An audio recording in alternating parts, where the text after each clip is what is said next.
Hello. Good evening, everyone. Hi. My name is Desiree Woodard.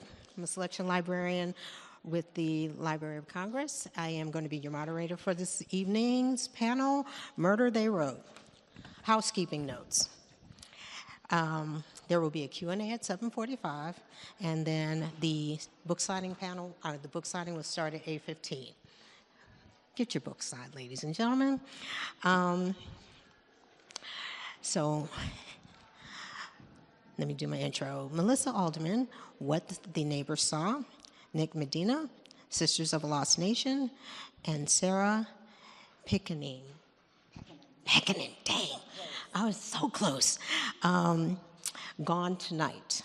You'll remember that one because I messed it up. We'll be talking about how they concocted murders in their novel. There will be a book signing following in the mezzanine level above the Great Hall. Melissa was born and raised in Washington, D.C. suburbs, a first-generation American with parents from Haiti and Chile. When she is not traveling the world for her job as an international development economist, her favorite place to be is at home, an old house full of surprises just outside of D.C. Melissa lives with her husband, her two energetic little boys, a long-suffering Shih Tzu. So cute. What the Neighbor Saw is her first novel, and she is hard at work on her second novel, which is also a domestic suspense set in the D.C. suburbs. Yay. Nick was born in Chicago, Illinois. He has gone in search of Resurrection Mary, The Italian Bride, The Devil Baby, and other Windy City ghosts. An enthusiast for local and native lore, his debut novel, Sisters of the Lost Nation, features several supernatural myths and legends. In addition to exploring the strange and unusual, he enjoys playing guitar, physical fitness, spending time with his family. His next book, Indian Burial Ground, is scheduled for release in April 2024. And last, but not least, Sarah is a New York best-selling author. She is the author of 14 novels, 8 best-selling solo novels, including Gone Tonight, and the upcoming House of Glass, which will be published next summer. She is a former investigative reporter. She was awarded a Dateline Award for her feature article in the Washingtonian magazine titled Saving Dorothy, about a U.S. congressman and his wife's incredible battle to find a cure for their young daughter's cancer. Gone Tonight is her first solo thriller, and it was released August 1st, 2023 by St. Martin's Press. I'd like to welcome our guests. Clap. Yes, thank you. Thank you very much. So, okay. Who do we... Questions on the wrong side. All right, guys, here we go. Sarah, since you're here first, you get to start. How did you determine who the victim would be in Gone Tonight? So how do I determine victims? That's a great question. But first, can I say this is the most beautiful speaking room I've ever been in. I mean, we've been to many beautiful places. This is absolutely gorgeous. And just being here tonight is so exciting. Like walking in, I know for all of us, we were talking about that in the green room, like coming into the Library of Congress, you just kind of feel like it's incredible. So thank you all for being here with us. So, you mentioned my career as a journalist before I turned to fiction. Mm-hmm. And I really think my method for picking my victims originates in my early work as a journalist, which you made me think about with that question. I actually hadn't thought about it until we started discussing the questions earlier.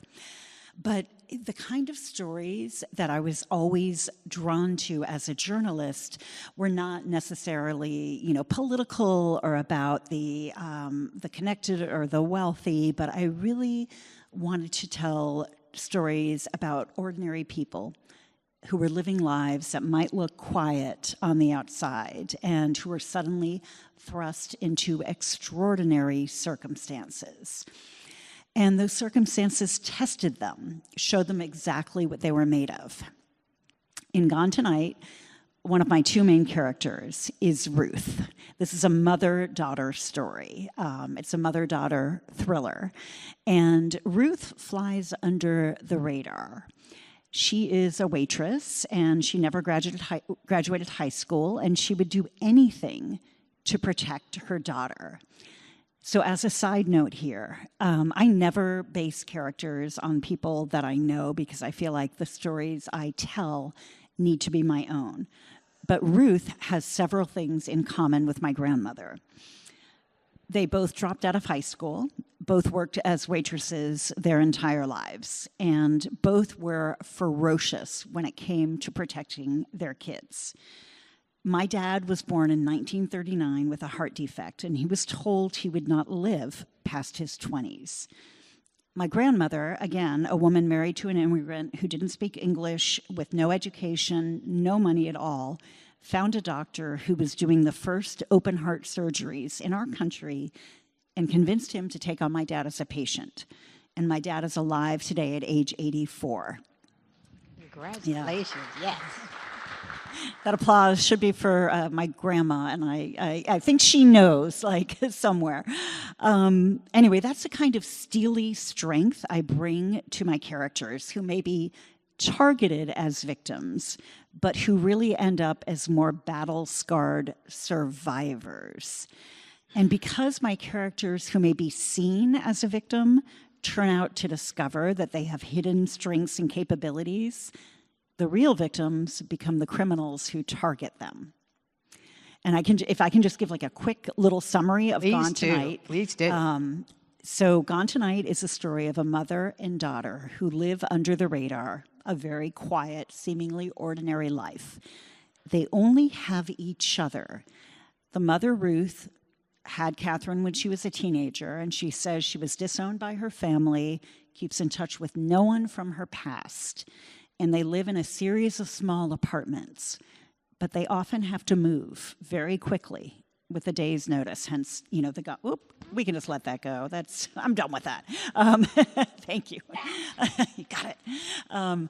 So they often have to move with very little notice. Even though Catherine is now in her early 20s, Ruth keeps a tracker on her phone that Catherine doesn't know about. And so Catherine decides to fly the nest. She is ready to go live in a new city, live on her own, have her own life. And Ruth will do anything to keep that from happening. But what you don't know is the danger coming from Catherine, is a danger coming from Ruth, or is a danger coming from the outside? Yeah. It's good, y'all. I've read all three of these, so yes, I'm going to co-sign that these are good, or sign that they're good. Okay, thank you. Thank you very much. I hope y'all are getting excited about that one. Okay. Melissa. Okay. How do you decide how to kill the characters, or the character in What a Neighbor Saw?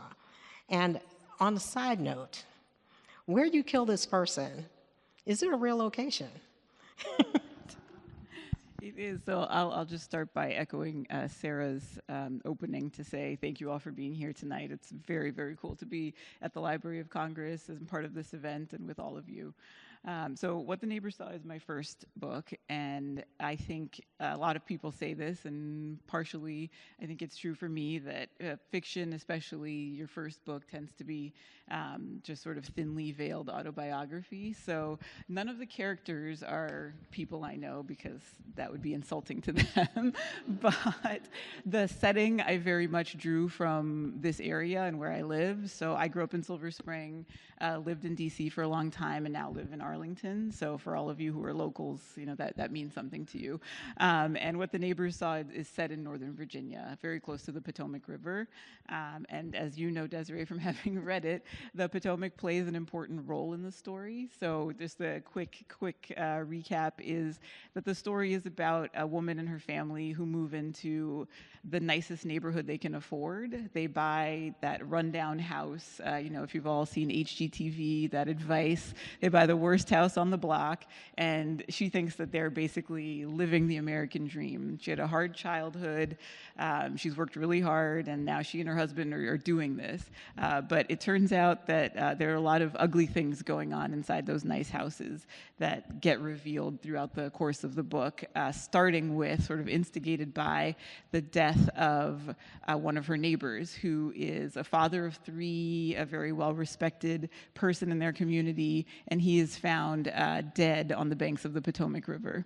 And yes, that is a real location. So I think I started thinking about how people could die when I first became a mother, which was 8-9 years ago now. I think some of you may have an idea what I'm talking about. This thing clicks in your brain where you have a little baby and then everything starts to look like incredibly dangerous. And I've grown out of that, thankfully. But it's interesting how when you kind of go around and see death traps everywhere, I've sort of tapped back into that to write suspense fiction. And living in Northern Virginia and living near the river, actually, unfortunately, it is a place where people do pass away, both accidentally and on purpose. And so I thought it would be just a great setting, a really great setting for staging a murder. And I wrote this book mostly during the pandemic, and also many of you probably remember those times where there was nothing else to do but go for a walk or literally take a hike. And I had 2 little boys at home, and so what we did a lot of times was taking a hike, and we ended up on some trails, including out on the river, where you'd sort of look down and say, gosh, this is pretty dangerous, actually. The Park Service is underfunded, and they can't keep up all the safety measures and things. And so that was really the inspiration for that particular scene. And so you can go out there on the Potomac and find a spot that is very similar to the one in the book, in that early murder. And I think overall for me, this is my first book, so I don't have a lot of sample size to draw from, but I think it's important for the kinds of stories that I write, which are very much about regular people, to set murders up as something believable that a regular person could do. So they're not sort of really well planned in the sense of having all these elaborate steps and complications and things. They're more sort of the things that, okay, well, if you were really pushed to your extremes, how would you think about killing off someone? And so that's what I'm trying to do with this, is to make it seem kind of believable, and maybe also in some way you can also relate to it. So. Oh yeah, that whole neighborhood, I would have to move. I mean, I'm sorry. The neighborhood she discussed, it sounds beautiful, but yeah, the people in the neighborhood were not nice people. Nick, hi. Hi. Okay, Nick, your question is, when there are multiple possibilities, how do you decide who the murderer would be in Sisters of the Lost Nation? Great question, and so that I don't sound like the ungrateful one, thank you all for coming out and spending some time with us. Truly is an honor to be here. But let's talk murder. So, when choosing a killer or determining a killer, I go about it in 2 ways. Either I spend a lot of time planning and outlining and really coming up with the details in advance, or I let the story dictate who the killer is going to be. And sometimes, I might go into it with a solid outline or a solid plan, and by the end, I find out that it's not working, and that someone else is actually the killer, someone else I didn't expect. So there's always a handful of things to take into consideration. First, the character itself. Is this character someone who's significant enough within the story? And that doesn't mean that the character has to be a main character. It just has to be a character who has had some sort of significant impact on the story. Because if it's not a significant enough character, obviously readers might be upset with that, and it just won't make sense. So the killer has to be logical. It has to be fair to the story. I also like to be able to put in clues throughout the story. In my book, Sisters of the Lost Nation, I put in at least 2 solid clues And so far, talking to people who've read it, they haven't picked up on those clues. So if you haven't read it yet, if you're going to read it, see if you can determine those clues and pick out the killer in advance. Also, probably the biggest thing is motive. You have to consider the motive. You know, what's driving the character. And it could be any number of things, of course. Maybe revenge, maybe past trauma, maybe there's some ingrained hate that this person has, maybe it's just a bad decision. Could be financial gain, self-preservation. You know, there's so many things that might drive someone to kill. So you have to have that solid motive, or else, once again, people aren't going to buy into it, and it can lead to a pretty, or kind of a downer ending. I was thinking about, real life. Sometimes we don't always get the answers. We don't get to know what a killer's motive might be. I was watching a crime show not too long ago, and they didn't know the motive for the killing. And the investigators couldn't piece it together. Family and friends couldn't piece it together. And the person I was watching the show with just kept saying, "I don't understand why he did it." And after the show ended, she just kept saying that, "I don't understand. I don't understand." It was a great frustration. So obviously, sometimes you have to put up with that in real life and accept it in real life, but it's harder to pull that off in a novel. Not that it's not been done. So yeah, with my book here, I went into it with a solid outline, and I thought I knew who the killer was going to be. And then as things kind of evolved and the story kind of took over, I had to make changes and ended up with a completely different person in the end. So yeah, there's a lot that goes into determining who your killer is going to be. Lord, okay. So now I'm going to give them a real general question so they can kind of really get into the nitty-gritty, I think. When you start a story, how or where do you start? Do you start with the murder, the character, the general plot, or does it just, a rando idea that comes into your head and just says, okay, this sounds like it could be something? What do you think? That's a great question. I so wish I could be like, who's the other? J.K. Rowling was like sitting on a subway one day, and she's like, all of a sudden, I just got the idea for the Harry Potter series. So I sketched it out on the back of a napkin, and then, 7 books later, I had a theme park. And, like, it does not work that way for me. Books come in all kinds of ways to me. It just depends. Once I wrote a book after my editor gave me a title and said, this is a great title. That was a co-authored book, The Golden Couple, which was also set in D.C. And my co-author and I were like, we think we can write a book around this. Gone Tonight started when, the genre I write, people tend to disappear. I write, thrillers, and often it's women who disappear. So I started thinking one day, what are all the ways that women disappear? And, I thought, well, we disappear disproportionately at the hands of predators. We can dive into roles like motherhood or whatever it is and lose our identities and disappear that way. Women are always encouraged to shrink and lose weight and physically disappear. We're encouraged to talk more softly or not speak up and kind of, be diminished in that way. So I was playing around with all the many ways that women can disappear. And then I thought, I've just hit upon an interesting way that I haven't seen yet in a thriller, this device, which I don't want to go into too much and spoil it. But that was how I came up with the kind of theme of Gone Tonight. So that's how it all started, just with a random musing. Do you need me to repeat it? No, that's okay. Okay. That's right. I love that idea of the different ways women disappear as a side note. I think that's very interesting. I think for me, so far in this book and then the book I'm working on now, I've been much more concrete in my planning. So for me, it's been very plot-driven. So for What the Neighbors Saw, I had the idea of the core of the plot from the beginning. So it was very clear to me how it would begin and how it would end. And then writing the book was about elaborating everything else, basically. And I found that that's the same the second time around for the novel that I'm working on now, is that the story has come to me, and it's a story that I'm just really excited to tell.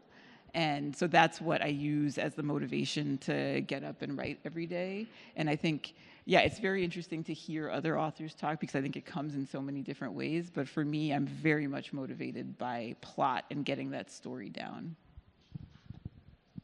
Take it. Yeah, for me, I think a running theme is usually I read something, typically a news article or something, and that will spawn the idea for what I want to write. With Sisters of the Lost Nation, it was a newspaper article that I came across pretty randomly, and I don't know if you want a short story about writer's superstition, but I went out to my driveway one morning, and there's this newspaper laying on my driveway. I know grammar.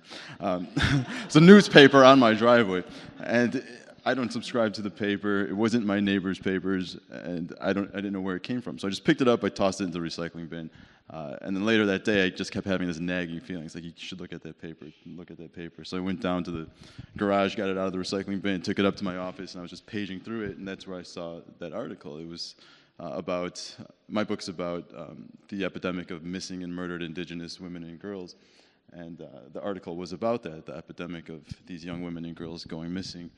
And as soon as I read that, I got the idea for the book, and I started outlining that very night and taking notes that very night.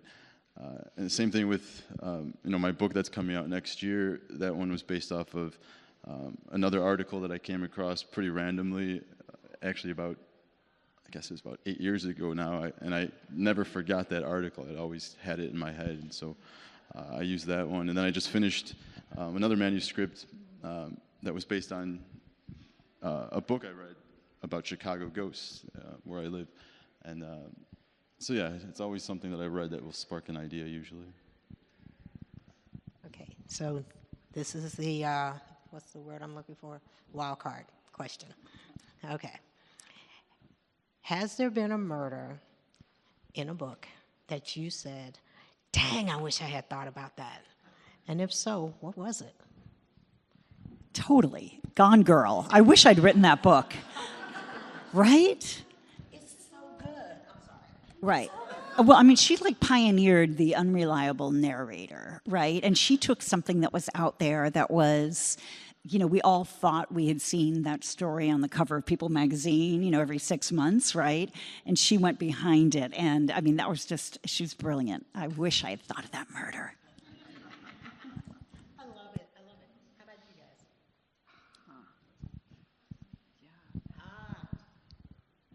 Me, the first thing that came into my head was Stephen Graham Jones's book, The Only Good Indians. There are some pretty brutal murders in there, some pretty gory murders. I don't know how much I should give away, but he incorporates folklore and supernatural elements, and there's a death scene in there that is just so brutal that at one point I just had to put the book down and just let it sink in, because it was, something that pretty much blew my mind. But it's a great book. I think of that as one of the all-time great horror novels. So check that one out, The Only Good Indians. I mean, I think all of the Agatha Christie ones, because they're just so clever. So, and then There Were None, I think, is just one of my favorites, right? When you're there at the end and you're like, oh yes, of course, this makes sense the first time you read it. And then I've read a little bit about her talking about writing that book. And she said it was really, really hard to do, to come up with that plot and structure it correctly so that it made sense, but that it wasn't obvious. And I think that is such a fine art, to be able to do that. That's just, I think, one of those masterpieces of constructing a murder mystery that just works incredibly well and is so impressive the first time you read it. Hey, I'm definitely going to jump on that question, because I want to know, how do you keep yourself from giving away too much when you're writing these books? Because I know you want to put out the clues so people aren't just like, oh my God, where'd that come from? But how do you maintain that balance? Want us to stick to the regular order? All right. It's tricky, because when you're writing, you don't have perspective. You're not reading your own words with a fresh eye. You've created this story and this plot. So I may think that, I've gotten something and I've hit that sweet spot between, giving enough clues that if you're paying attention, there's going to be a little something tweaking your brain, but also not confusing the reader. But I don't really know until I get my beta readers. I have to get, some early readers. It's usually I have a couple trusted friends, I have my agent, and I want to iron that all out before it goes to my editor, because my editor only has one fresh read in her. She's a brilliant woman, and she'll do as many reads as she needs, but I really want to get kind of the peak of her editing with that first read. So I try to strengthen it. I try to make sure most of my readers are surprised but not bewildered, and that's just kind of fine-tuning it a little bit. Yeah, I think exactly that, of finding that sweet spot around surprise and not going into the space where people are like, well, that came out of nowhere. Like, what is that? And back to your point, Nick, around wanting to leave the reader kind of satisfied with the story. I think it's an art to finding where that spot is. And I also agree that it has to come from getting other people's fresh reads to really be able to see, because exactly, you sort of think, oh, I've given so much away. It's so obvious to anyone who's paying attention, but then someone will read it and say, like, really, no, that came out of nowhere. Like, what are you talking about? So I think that's a work in progress that kind of has to come from these fresh reads and from people who are willing to be honest with you. And I mean, at least for me, I think what I'm aspiring to is that sort of a casual reader, not someone who's looking to figure it out sort of really actively on purpose. Like, if someone who's reading to enjoy it will be surprised, but not bewildered, like you said. But that maybe, I guess, someone who's particularly sort of committed to figuring it out potentially could before they get all the way to the end. Yeah, for me, when I'm writing the first draft of something, I really don't worry about what I put in there. It's always when I go back on the second draft and start the editing process, that's when I start to ask myself, what can I take out? Always looking for things to take out, try to keep things to the bare minimum so that you're not giving away too much. So I just try to keep it as concise as I can, give the reader what they need in order to understand and, get the point of the story, and then let the reveals come later on. Okay. How do you keep the murderers from being too unlikable in your story to the point where people are like, yeah, of course I knew that was that guy. But enough that when it happens, people aren't sitting there going, huh? He's such a nice guy. Where did that come from? Okay, it's a balance question. I get it. It's another balance question, but nuance from you guys, since you're writing it. I mean, I think the key with any character is to make them complex. I always say you don't have to like all of my characters. You don't have to agree with all of their choices, but I hope that I've given you enough that you can understand them and kind of see maybe why they did what they did. And even with, some of the, the bad guys in my books, for example, The Wife Between Us, one of my co-authored thrillers, there was a very complex character who did terrible things, but we put in scenes about, this person's childhood and some things that shaped this person so that you just had a little bit of understanding. Doesn't mean you like him, doesn't mean you forgive him, doesn't mean he shouldn't be punished or excused, but I want to have that complexity. I don't want to have just like a caricature, villain. They've got to be three-dimensional people. Yeah, and all I would add to that is that I also, want you to care about what they do. So exactly this, you may not love them, you may not want them to be your neighbor or your friend, but you're interested and you get invested in what's going on and the choices that they make. So that's what I'm aiming for. Yeah, and I think it's just about showing the humanity of the characters, no matter how awful that person ends up being in the end, when you find out that they're the ones responsible for, doing the horrible things. There's still something you can find in that character that's likable, and you can, focus on that for a while. But I always like it when an author can make us like and hate a character for the same reason. Like, you start off, maybe this person's nice to another character, maybe, does a favor or does something that looks really generous, but then at the end you find out that was only part of the motive. So it gets turned around, and I always like how things work out that way, or when things work out that way. Okay. I'm going back to a location question. Is there a location that you want to have a murder happen that you haven't been able to flesh out yet? Y'all are doing the first book, so I know you've got an answer to this one. But I know you've got a few more books under your belt. So is there a place you want to go, a murder you want to see? I mean, if I could justify a reason for setting a murder in Hawaii and I had to go live there for a month, or Italy, I mean, I'm trying to think about how I can do that. But I think that requires a trip to Italy or Hawaii. you've got to do deep research. It's part of my job. I have to eat all the pizza and I have to drink all the wine, right? Very dedicated to my craft. It's really good. We were just talking about how this building and this space lends itself incredibly well. We were led up a secret spiral staircase for a minute with a lot of heavy pipes, and heard that there are all kinds of dangerous places in this building. I think this would be an incredible setting for murder. So. All of you know about the marble steps. If you came up the steps, you know about our marble steps and how they have the dents in them.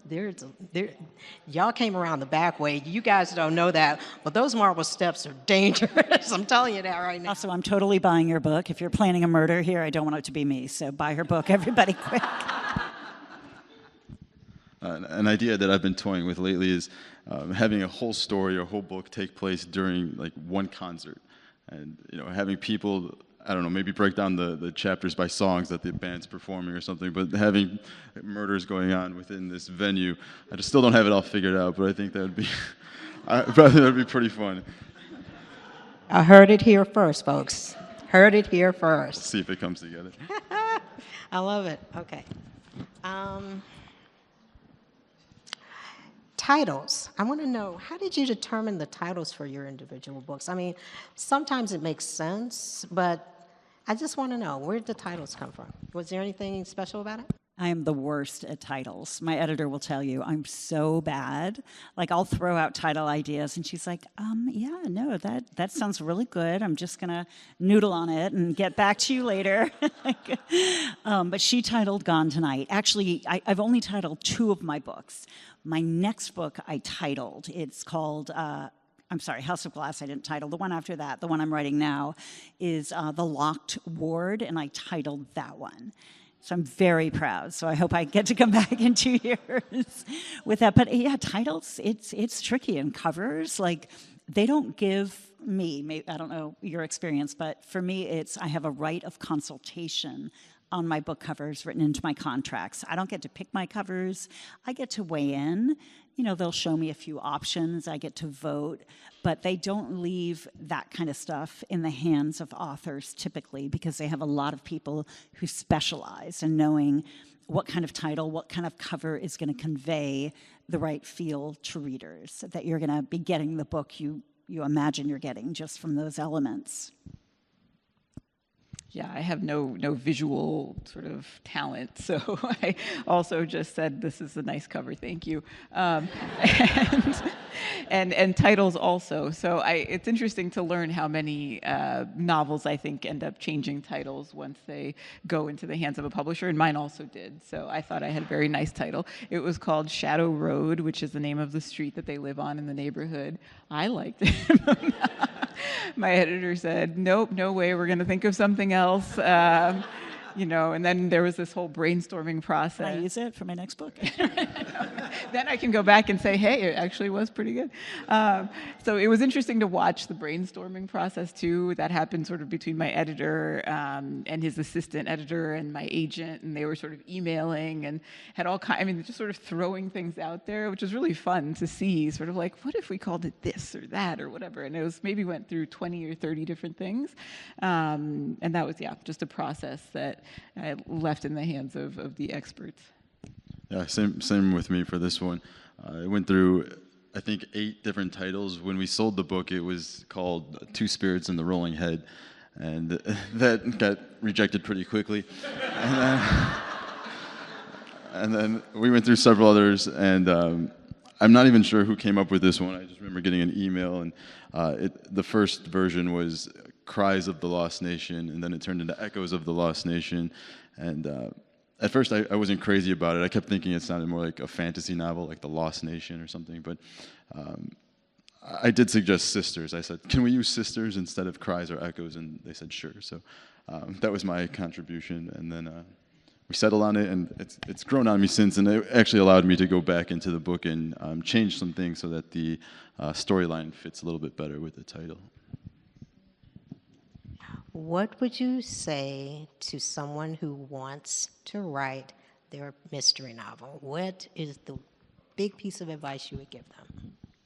Oh, I love this because I love encouraging other writers because I, for so many years wanted to write a book and spent 3 years writing my first book, which was turned down by every publisher in New York. So it's definitely been a long road, and it's a tough one, and I think we need to support each other as writers. So I would say like a couple things. One is aim for 1 page a day. If you do a page a day, you'll have a draft of a book in a year. And one of the more important things, though, I would say, is don't make writing too precious. Don't feel as if you need to go to a cabin somewhere or like have the perfect environment and the perfect latte and quiet, whatever. Like, write when and wherever you can. I brought my laptop here tonight in case, you never know when there's going to be a delay or, nobody shows up and you're, writing your chapter for an hour or whatever it is, right? So don't make it too precious because it's such a tough thing. Like, we're so hard on ourselves as writers, and the voices in your head are like a pack of mean 7th grade girls. Like, this is terrible. You shouldn't have written this. This is crap. You're never going to get it published. So if you're in that environment where you're already putting pressure on yourself, I think it makes it harder. So just be like, I'm kind of sneaking up on writing. Like, I'm just going to, write a page here. I just woke up. The notebook's by my bed. And and then take any classes you can. The International Thriller Writers, I'm actually on the board of that. It is a great organization. We do classes online. It's all kinds of authors are members, Karen Slaughter and Lee Child, and you guys have got to join if you haven't already. I didn't join till like my 4th thriller because I don't know why, I guess I was dumb. But now I love it. I would highly recommend joining that because that's a place to nurture and support writers at all stages of their career. I just joined this week. To get on board, wow. I think exactly what Sarah said. I spent 20 years wanting to write, but you are not writing until you actually write. So do a page a day, whatever it is, just start writing and you can do it. And exactly the advice that she gave, I think, is excellent. And the first draft is supposed to be crap, right? Like, no, don't worry about your first draft. It should be bad. I'd add on to that, just read as much as you can. Let other writers inspire you. Definitely write every day. That's something that I always made myself do. Write every day, no matter what you have going on. Find at least a little bit of time to sit down and put some words on the page. And what else would I advise? Oh, get in touch with other writers as well. There's great writing communities, especially through social media. Find other writers who you can share ideas with and maybe get feedback from. Let other people read your work. And also, don't love your work so much that you're unwilling to accept feedback. I know some people who will not change parts of their story, but they're also not getting those stories published. So you have to be open to the feedback, willing to change, willing to grow, willing to learn, and odds are you'll be more successful that way. At least I was. Okay. We got a few more minutes, but I wanted to give you guys an opportunity to tell the audience whatever you wanted to tell them, either about your book, about the process, anything like that. And if you don't have anything, that's okay. I'll make up another question. I'm good at that. Does anybody else want to go first, or do you want me to? Gosh, okay. I can get these two guys. It's okay. No, I just thought of something. Okay. So I shared with you guys one of the low points of my career, which was 3 years writing a book, telling everybody I knew I was writing a book, and then having every publisher turn it down, and then spending the next 2 years hiding from everybody I knew, because like I would go to the grocery store and they'd be like, "Oh, when's the novel coming out?" It's not. So that was one of the low points. But one of the highest points came. So when Gone Tonight was getting ready for publication, you know, when you have an audiobook, you pick a narrator. They usually send you like some clips and some voices, and you get to weigh in. And my publisher said, "We've actually got a really great narrator. We've got Kate Mara, who's an Emmy-nominated actress who was in The Martian and House of Cards, and she wants to do it, and she's going to narrate it." So I was already like out of my mind about that. And then they said, "Oh, by the way, we're going to fly you to LA so you can watch her narrate the very end of the book." So I was levitating. I was so excited. I flew to LA. I met her. She's totally normal and down to earth. She'd be like hanging out with us here and laughing and joking. And she goes into a sound booth, and I'm sitting on a couch outside, and she's doing, you know, toward the end of the book, and watching her, the way she was acting and like the way she kind of transformed into my characters, and hearing her say words I had written, I start crying. I'm sitting outside the booth. That was a high point, but there were 17 years in between, right? The low and that high. Yeah. Okay, you two have. I'm sorry. I gotta get this one on y'all. Since this is your first book, how did you feel when they said, "Yeah, we're gonna take it"? I don't even remember. I don't know. I guess it was a big deal, but it wasn't a huge. I don't know. I don't get super excited for some reason with a lot of things. It wasn't like I was running around screaming, or like I even waited over a week to tell my family. I don't know. It was just. I think I just took time to really reflect, because I did work really long and hard to get there. I spent almost 15 years trying to get a novel published. I'd gotten short stories published, a few dozen short stories published over the years, but I just couldn't get the novel done. And so once it did happen, I think I just kind of reflected and let it sink in. And I don't know, I was obviously very happy, but it wasn't like, I don't know, I wasn't excited as maybe some other people would have been. I was super excited. So, so funny. And I think sort of pulling these two pieces together. So for me, I have a totally different career as my day job, and had this in the back of my mind for a very long time. And finally, during the pandemic, I sat down and said, "I'm really going to do this now," and wrote it. And, you know, it was in the middle of all of the lockdowns. And so all the things that I learned about fiction writing, I learned from the internet, which was a very, very valuable during that time. And so I cold queried agents, and I got super lucky that sort of the woman at the top of my list wrote back to me. And so the way that this process works, for those of you who don't know, is most, I guess, or many fiction agents out there accept cold submissions. So you basically just have to go to their website and follow their instructions and send in, sort of the first 3 chapters or the first 20 pages or whatever of your book with a short synopsis of what it's about. And if they're interested, they'll write back and ask for the whole thing. And so that email from the woman who's now my agent was the best email I've ever gotten. I was thrilled, over the moon, like dream come true.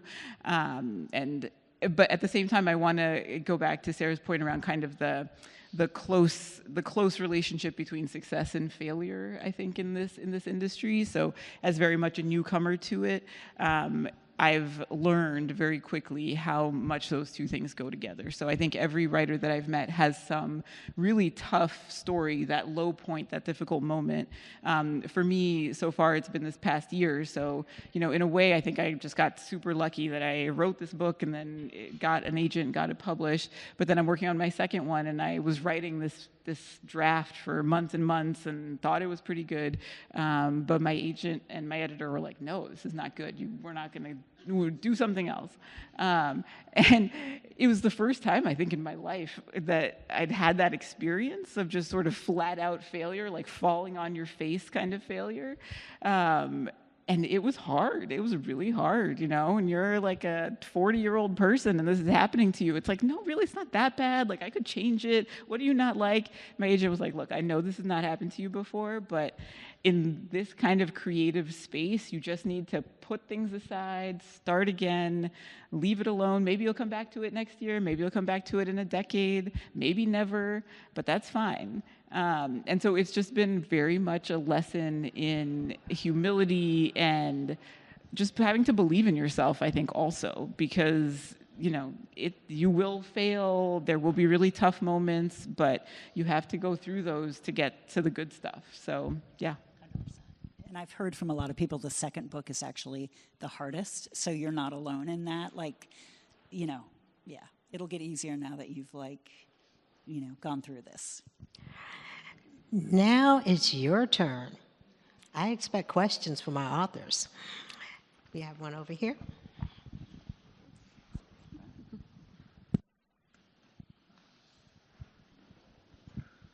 Hello. Thank you guys so much for coming out tonight. It's been wonderful to hear about your books and about your experiences. My question is actually for Sarah. You mentioned that a lot of your books you have co-authored, and my best friend keeps trying to bully me into co-authoring a story with her, and I'm terrified that we're going to end up hating each other by the end. So I'm curious about that creative experience and also like what that relationship looks like. Is that your friend next to you who wants you to write? Okay. No. Yeah, so I wrote 8 solo books for Simon & Schuster, and my editor at the time for those books, or for 7 of them, confided in me one day and said, I'm going to leave publishing because I really want to write a book. And would you mind, like, if I share pages with you and you give me your thoughts and we, you know, whatever? And I said, I'd love to, because we were really close, still are. And so she left, and then a few months later, we were talking about something one day, and I said, you know, we should just write a book together. And we did, and so we ended up writing 4 books together. So it is a very intense relationship if you don't divide up the chapters. We didn't. We kind of were like together on Google Docs and Google Hangouts a lot of the time. Most co-author pairs that I know each take a character and do alternating chapters. And that might be a better way. Like if you're already worried, like, oh God, what could go wrong? It might be better to do it that way, because then you can also work at your own schedule and your own pace. I love doing both, writing with a co-author. I've written, you know, magazine, newspaper, short story, solo thriller, co-authored thriller, solo, you know, just fiction. So I like doing it all, but I think one of the best benefits of writing with a co-author is that when you're writing alone, it's very solitary and it's brain to fingertips. When you're working with a co-author, you have to learn to articulate your ideas and advocate for your ideas before they're on the page, and that's a great skill to have.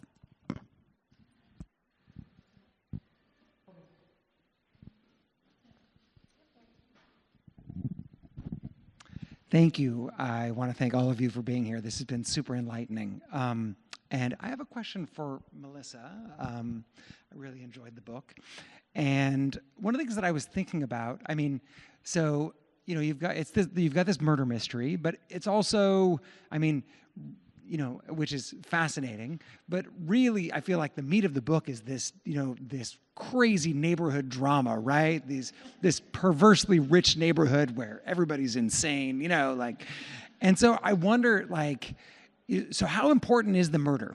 Not, you know, to that book and as you think about your next book, as opposed to, you know, in some sense, it's like the vehicle, it's the engine that like keeps us all kind of excited. But obviously there are a lot of different kinds of fiction. So kind of why a murder? Yeah, so I think I'm very much kind of wimpy about horror and like really scary things. So I was telling Nick I'd like to read his book, but I'm a little afraid. So yeah, I don't write sort of anywhere close to the horror and sort of keep you up because you're afraid at night kind of suspense. I'm much more in the drama, sort of domestic issue kind of suspense area. And yeah, I think for me, the murder raises the stakes is kind of the key for it. So that really makes me feel compelled to figure out what's going on because something so terrible has happened.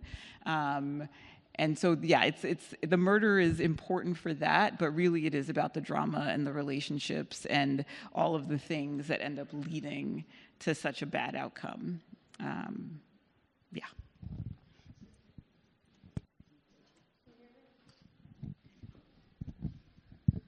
Hi, thank you all for being here tonight. How do you try to find the balance between pulling from what you know, as you mentioned, in kind of your upbringing or family or places that are special to you, versus creating new worlds or new people, right? Because obviously you don't want to draw from people who and accidentally, inadvertently, oh well, this is based off of X, right? How do you try to generate those new ideas with also like kind of drawing from what as anyone would naturally do? I think a lot of writers are just scavengers and will pick up anything from anywhere and use it. For me, I always keep my eyes open. Like I said earlier, with reading things, if I or come across something that I think would be interesting, or something that I could insert into a character, or if I'm just out and about, like earlier today, I flew in today, there was a guy on the plane. Before we took off, he was on the phone with his mother. And as soon as we landed, he was back on the phone with his mother, and we could hear his entire conversation. But he would make a great character in a story. So, yeah, I'm just constantly searching for, things that aren't part of my normal life. So, like when I come across other people, other characteristics that I find interesting, I'll work those in so that I'm not just culling from my own family and friends all the time.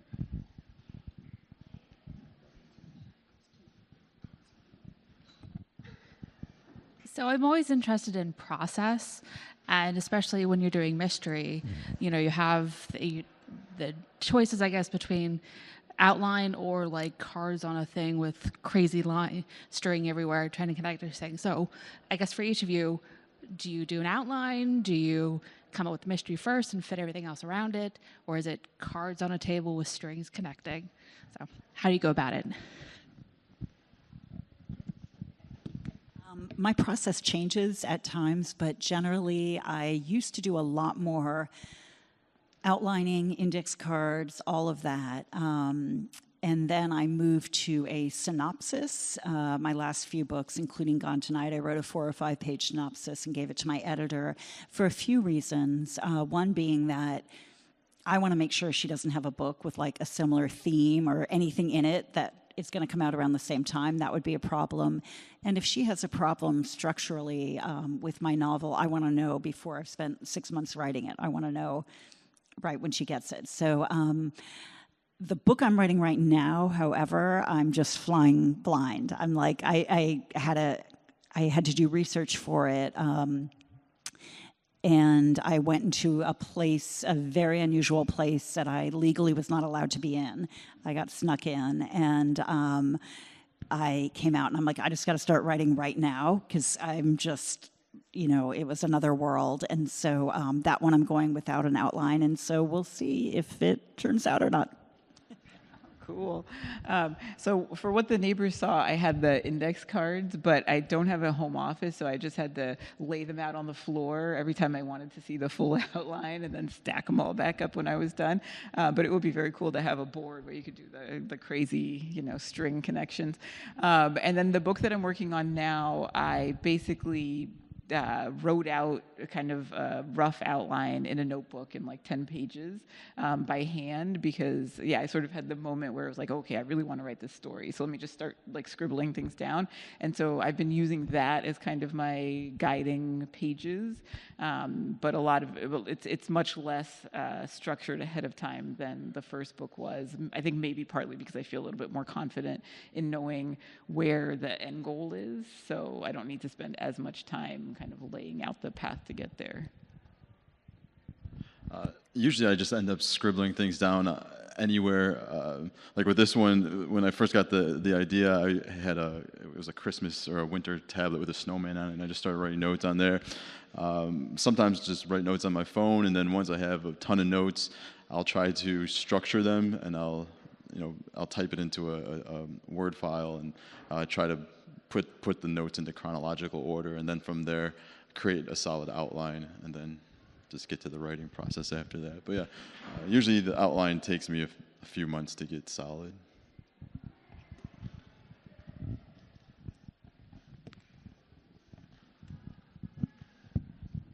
thank you for coming tonight. I enjoyed some of the books that I was able to read before tonight. But I have a question in that similar vein.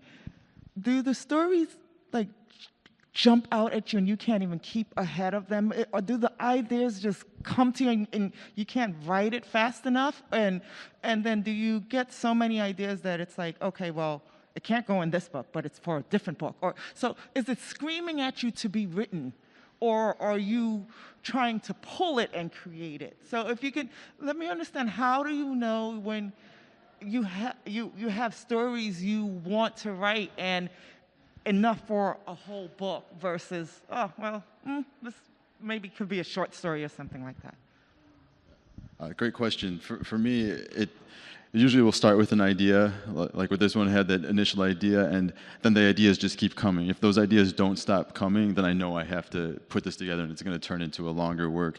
But like on my phone, I have a note file, and it's just random ideas, but they haven't grown yet, and who knows if they ever will. So I don't put too much pressure on myself to develop them. I just wait for things to come to me, and as long as the ideas are just flowing and it gets to that point where you can't keep up and you have to write, that's when I know. Yeah, I think on the best days, it's like what you described, where everything is kind of working and the next thing comes and the next thing comes. I have, I think, days where it doesn't and it feels like pulling teeth, but I think that is a question of, you need more of those good days than the bad ones, or else maybe it doesn't work. And there is, I guess, a little bit of magic to it or something around where, you need characters to speak to you. You need the story to really want to be told, I think. And yeah, I think it really has to be flowing to want to come out.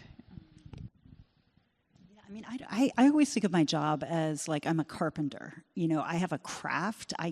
We were in a room right before coming in here, and there were 3 muses on the wall that were like paintings, and I really want to steal one, even though it'd probably be thrown in jail so quickly.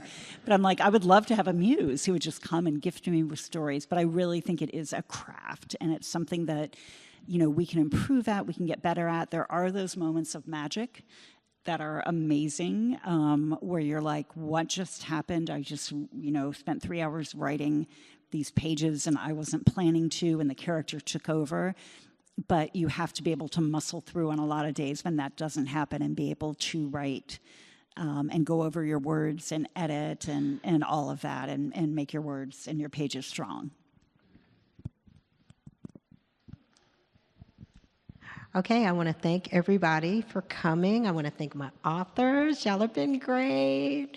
And I just want to remind everyone that there will be a book signing at 8:15 downstairs on the mezzanine level above the Great Hall. Thank you very much. And thank you for coming to the library. We really appreciate you coming out and listening. Thank you.